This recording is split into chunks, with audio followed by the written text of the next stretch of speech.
إن كنا كان نقطي وبين أبو بعمل أو صوب النقطة سؤال شيء حوية أنا توصل قلم شن قضبة شيء كمل حوينا كورا هذا الشيء أنت ولا بدنا نسوي فوز هو بدي جاي أدنى كده جاي سنة قضبة أصير أنا من كوارعنا قدول هيدا لبعض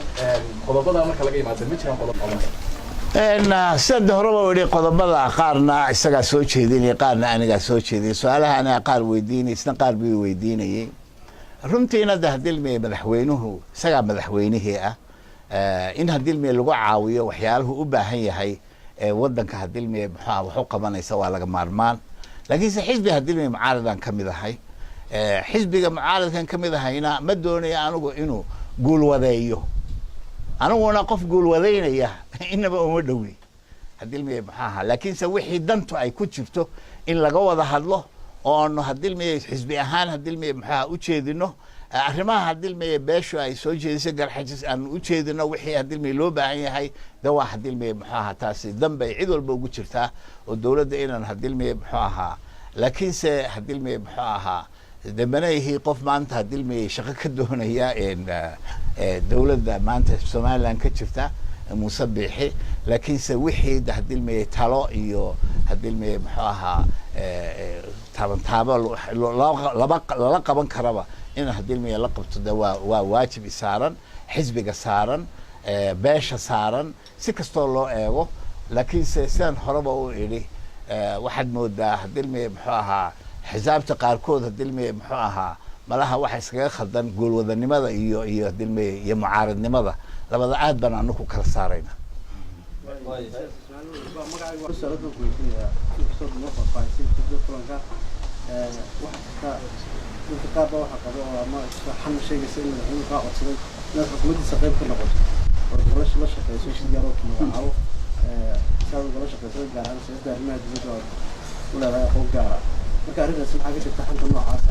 سؤال لو الدنيا حوالي جيس بيجرينه إنه من هاي حالات ضعف من الصحافة والله هذا لو أي سؤال لأني سومالي إن دولة هدلمي ما أنت كل مية دوا حزب كل مية هدلمي كم ضحى أنا وحن كم ذا هاي حزب هدلمي وضني ساس أولاد هدي أي صورة قال نقطة دولة أحزاب توردن ككوبان أو هدلمي بحاها دل إسلام وذا أوجيهاي هدلمي بحاها وجوني تاسي دحيت تاس تمادو أنا قم مانتنين هدلمي بحاها ومثلا وزير كل كي سوالي لا الدولة يجوه رسائي وزير كي هدل مالية ده ما أنت هرتنين وزير وهنقل تاجية وزير ده بماهي لكن سوي حين مسؤولية تلاعة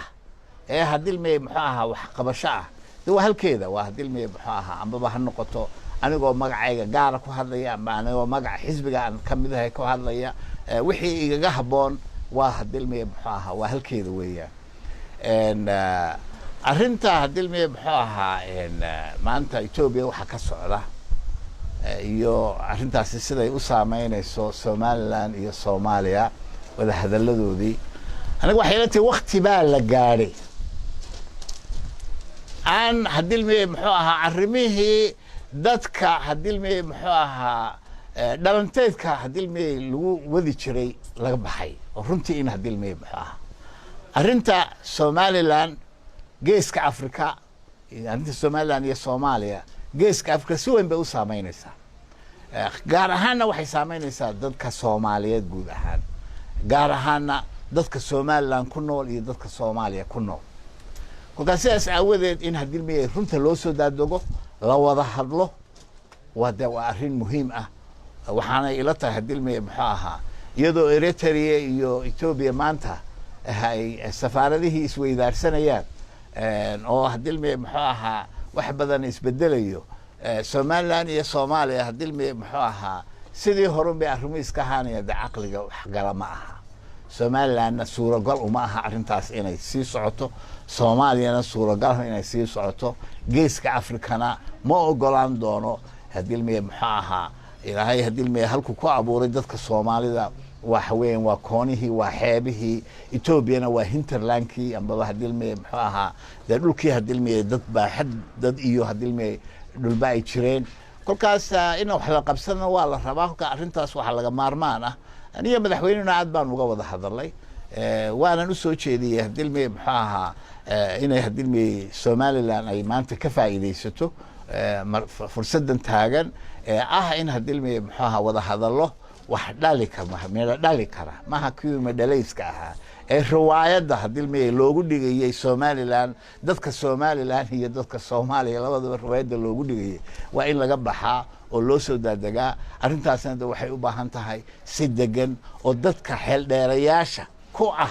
taariikhda hadilmi muxuu ahaa arrintan hadilmi muxuu ahaa siday u abuurantay iyo dhibaatadan halkay ka timid laga yaabaa da'diinan raga halkan jooga badiisu in hadilmi muxuu ahaa iyadoo arrintan la iska laalaado oo la ishaysto aragteen hadilmi annaku waxaan u soo joognay kolkii ay abuurmaysay arrintan iyo dhibaatada halkay ka timid iyo hadilmi muxuu ahaa marka in loo daadego arrimahaas oo laga wada shaqeeyaa loo baahan yahay waa arrin muhiim waa arrin hadilmi muxuu ahaa arrintii hadilmi inta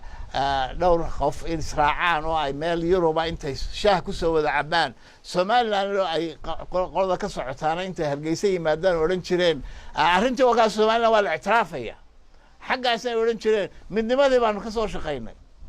xeelata hadilmi muxuu ahaa arrintaas waqtigeedii waa la dhaafay runta in lagu wada hadlaa loo baahan yahay haddii inaku aynu wax ka qaban weynana caalamku inagu eegan maayo sidaas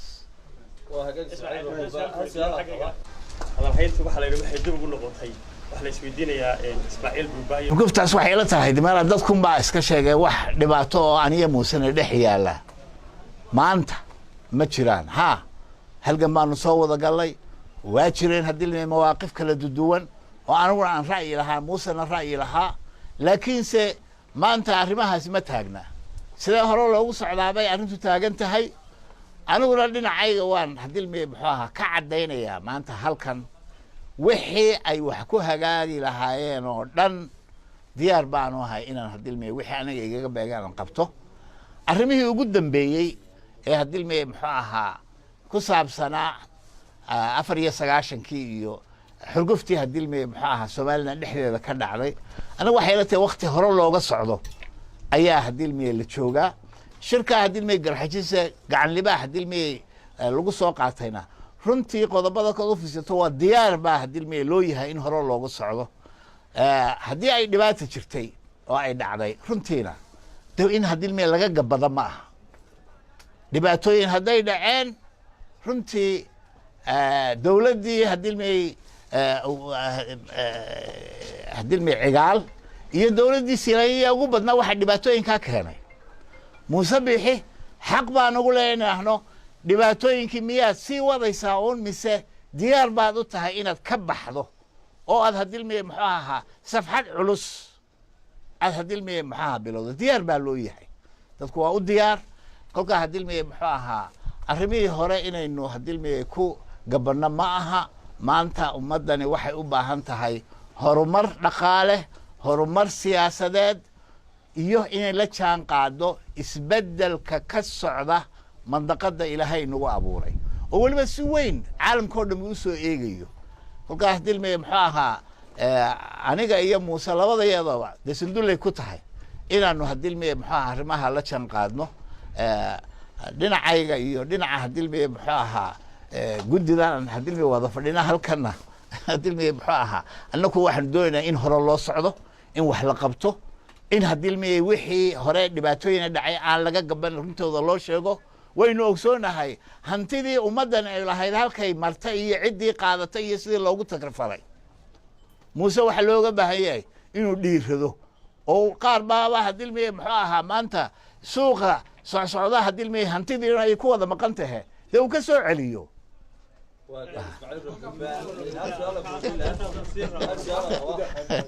سياسي ظهر واحد عن الدورشة دي سومالا دورشة صامر في الدولوين في البضبع كذا شيء واحد يقول صوف ولا الدورشة تقولها وكل الذي يدقيقها قبل كأول إنسان من قيبس جوات ترسل يا إنني مرنا بعن السنين أرنت هسمع كولا هذا الشيء سياسي هذا لبعض ممكن بدحوينها كولا أرنت هذه المسام من قيبس جيو بيرها لبعض الضرفة عم بقلبات يبري لبعض وين أقصونا هيصير هذه المحاها وحيين runtiina horta waxa lagu socdaaba saami qaybsigu inuu ku salaysanaado one man one vote akhirtaanka laakiin se kolba haddii beela la soo dhigay meesha ta inay cadaalad timaado waa laga maarmaan taasna ana waxay la tahay si wanaagsan shirkii hadilmay gacan libaax in hadilmay loo soo dhigay arrimaha badan la sugayay in wax laga qabtana ay tahay arrimaha anigu aan shakhsiyan hadilmay muxuu ahaa aad iyo aad u aaminsanahay in wax laga qabtana ay tahay dhowr jeer horena aan ka hadlay marka arrinta hadilmay ku sii timan maayo waa loo baahan yahay saami qaybsi cusub in hadilmay muxuu ahaa la eego arrimo badan baa u baahan shirka gacan libaax ka soo baxay ay mucaadaladii hore ee wax lagu wadi jiray ay laga maarmaan noqonayso in wax laga bedelo oo beelaha hadilmay dhaxunba la isku wada qaadi jiray arrintu hadilmay halkay taalo hadilmay loogu tago hasa hadilmay wali waan ma dhamayno su'aasha labaad ee hadilmay muxuu ahaa in tukaraq iyo dhinaca Puntland ambaba reerka ma jeerteen madaxweynuhu hadilmay muxuu ahaa waa deelso soo qaadnay dad badan baan iska naqaanay in hadilmay muxuu ahaa inaan dawladda Soomaaliland aanay dagaal rabin dhibaato si wanaagsan in wax loo xaliyo Muuse hadilmay arrintaa waa ka wada hadalay waanu iga dalbaday in hadilmay gaarsiiyo hadilmay muxuu ahaa dad badan oo hadilmay muxuu ahaa beesha ka soo jeedaan isnaqaano waanan hadilmay ku dhex jiraa dad badanna hadilmay aad iyo aad bay ugu soo joogsadeen arrintaas oo kale laakiin sida waxay u baahan tahay imikana waxaan maqlayaaba hadilmay wafdiyaal kala duwan baa la diray oo hadilmay qaarkood dawladdu ay ka dambaysaa ma jeclay inaan hadilmay maxaa anigoon details oo dhan wada ogeyn wax tacliiq ka bixiyo laakiin se arrintaasi runtii waa u baahan tahay in hadilmay muxuu ahaa runtii Soomaaliland inaanay maanta dhibaato rabin wixii hadilmay muxuu ahaa arrintaas hadilmay tukaraq ka taagan xal u noqon karana hadilmay diyaar loo yahay laakiin sida wada hadal laga maarmaan inay tahay in hadilmay dawladda Soomaaliya ay soo gasho meesha oo arrintu ma aha mid beel mucayan oo kaliya oo hadilmay Soomaaliya saameysay hadilmay beelaha Soomaaliya oo dhan ay wada saameyn karto sidaas aawadeed arrinta hadilmay waa jirtaa waana hadilmay loo baahan yahay in la iska wada afkarto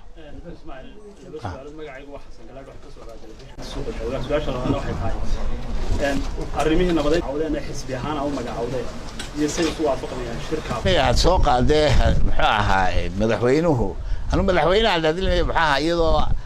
waxyaalaha u baahan yahay inuu ka daba tago si uu dadweynaha Soomaaliland ugu muuqdo inuu maanta wadadii hore ee kulmiyii hore ay martay aanu isaguna dhabadaas marahayn oo ogol yahay inuu hadilmay wax ka bedelo taasaan hadilmay horta soo qaadee arrintaas hoos ugu daadegtay taas hadilmay waxay u taalaa Muuse u taalaa aniga ima taalo arrintan hadilmay xisbiga hadilmay wadanina hadilmay xisbiga arrimihiisa runtii waxaan soo noqday anigu dhawaa shalay tumaan soo noqday aad iyo aad leelama socodsiin hadilmay maxaa kolkan information hagaagsan helo ayaan hadilmay ka jawaabi karaa laakiin sa imika waana mahadsantiin hadilmay maxaa mahadsantiin